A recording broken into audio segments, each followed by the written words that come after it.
कि जब तक हम वो आइडियल सोसाइटी बन पाए जहां हमारी मजहबी पहचानों, हमारी मजहबी जो बिलीफ्स हैं, जो हमारे नारे हैं, उनको लेकर एक तरह की एक्सेप्टेंस पैदा हो, तब तक हम एक इंक्लूसिव प्रोटेस्ट करें। इस्लामिस्ट और कथित पत्रकार आरफा खानम शेरवानी अक्सर समुदाय विशेष के लोगों के बीच जाकर उनको बरगलाते हुए नजर आ जाएंगी for the sake of a so called ideal society. लेकिन दूसरी ओर आरफा खानम शेरवानी क्या कर रही हैं? आरफा खानम शेरवानी दूसरी ओर उन पर हमले कर रही हैं जो खुद को प्राउड हिंदू बताते हैं, इसे राजनीतिक रंजिशों का नाम दे रही हैं। क्या ऐसे होते हैं आइडियल सोसाइटी के लोग, या फिर आरफा खानम शेरवानी की आइडियल सोसाइटी में केवल एक ही समुदाय आता है? इस पर हम बात करें उससे पहले ये वीडियो देखिए। लेकिन प्रीति जिंटा वो प्रीति जिंटा नहीं है, ना वो मासूम प्रीति जिंटा है जो सोल्जर फिल्म में देखी गई और सबका दिल चुरा के ले गई, ना वो प्रीति जिंटा है जिन्होंने दोनों देशों के जो बॉर्डर्स हैं, जो सरहद हैं, उनको अपनी एक्टिंग से, अपनी अदाकारी से एक तरह से दोनों देशों के दिलों को पिघला दिया और दोनों देशों को एक साथ मिलाने का भी काम किया। प्रीति जिंटा बदल गई है। प्रीति जिंटा आजकल राजनीति की जबान बोलती है। प्रीति जिंटा आजकल सत्ता की जबान बोलती है। प्रीति जिंटा को अचानक ये पता चल गया है कि ना वो सोल्जर वाली प्रीति जिंटा है, ना ही वो शाहरुख खान, सलमान खान, सैफ अली खान के साथ काम करने वाली प्रीति जिंटा है, बल्कि प्रीति जिंटा अचानक एक प्राउड हिंदू बन गई है। आरफा जी का कहना है कि एक जमाने में वीर ज़ारा में रोल करने वाली प्रीति जिंटा अब मासूम नहीं रही, क्योंकि वो अब प्राउड हिंदू बन चुकी हैं। वो अब सत्ता की आवाज बोलती हैं। आरफा जी, तो क्या हुआ अगर प्रीति जिंटा ने वीर ज़ारा जैसी फिल्मों में रोल किया हो? एक मुस्लिम लड़की का रोल निभाने से प्रीति जिंटा खुद को प्राउड मुसलमान का ठप्पा तो नहीं लगा लेंगी। वो हिंदू हैं और हिंदू ही रहेंगी। खुद को प्राउड हिंदू बताती हैं तो ये तो बढ़िया है ना। एटलीस्ट प्रीति जिंटा खुद को प्राउड हिंदू बताकर लोगों को बरगलाने का काम तो नहीं करती।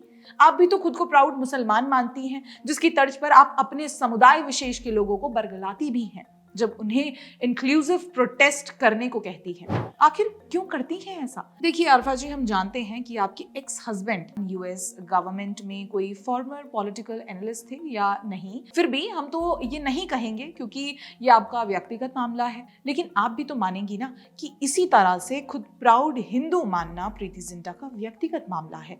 वो खुद को प्राउड या लेस प्राउड आपके हिसाब से तो नहीं कहेंगी। वैसे भी आरफा जी, सवाल ये है कि अपने धर्म को ग्लोरीफाई करना, अपने धर्म को एम्ब्रेस करना कहाँ से गलत हो गया?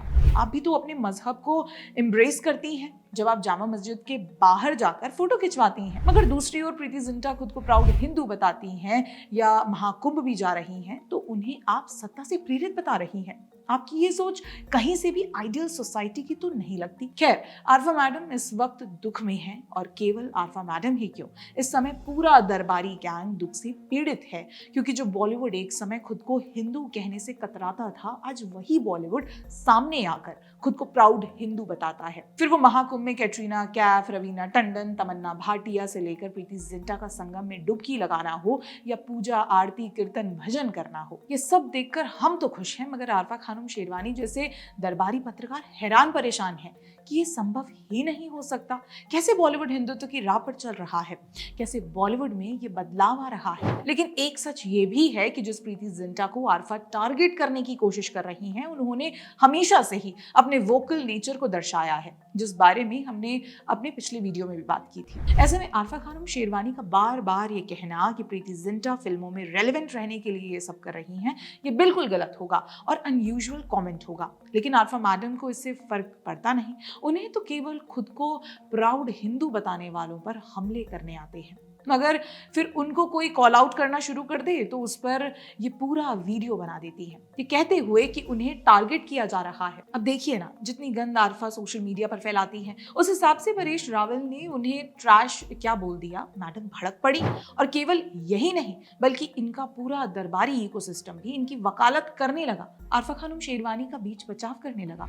इसमें स्वरा बीबी से लेकर महुआ मोइत्रा, मनोज कुमार झा, साइमा लाइन से सब नजर आए, ताकि अगली बार आरफा को कोई ट्रैश ना बोल पाए। अब सवाल ये है कि ट्रैश ना बोले तो क्या बोले? फोटोशॉप क्वीन, क्योंकि जिस हिसाब से वो अपनी तस्वीरों को तरीके से एडिट करती हैं, उसमें तो वो अव्वल दर्जे की एडिटर लगती हैं। खैर, आरफा मैडम की एडिटिंग पर ना जाते हुए वापस उनकी कथित पत्रकारिता पर आते हैं, तो सवाल यही उठता है कि आखिर हिंदुत्व से ये नफरत क्यों? आखिर क्यों जब उनकी सोसाइटी में लोग अपने घरों पर भगवा झंडा लगाते हैं तो उन्हें वो अपने सीने पर लगा हुआ मिलता है? झंडे लगे हैं मेरी सोसाइटी में भी, यानी मैं जहाँ से होकर गुजर कर अभी आई हूँ, वो झंडा ऐसा नहीं लगा कि सोसाइटी पे लगा है, ऐसा लगा कि मेरे सीने पे भगवा झंडा लगा दिया गया है।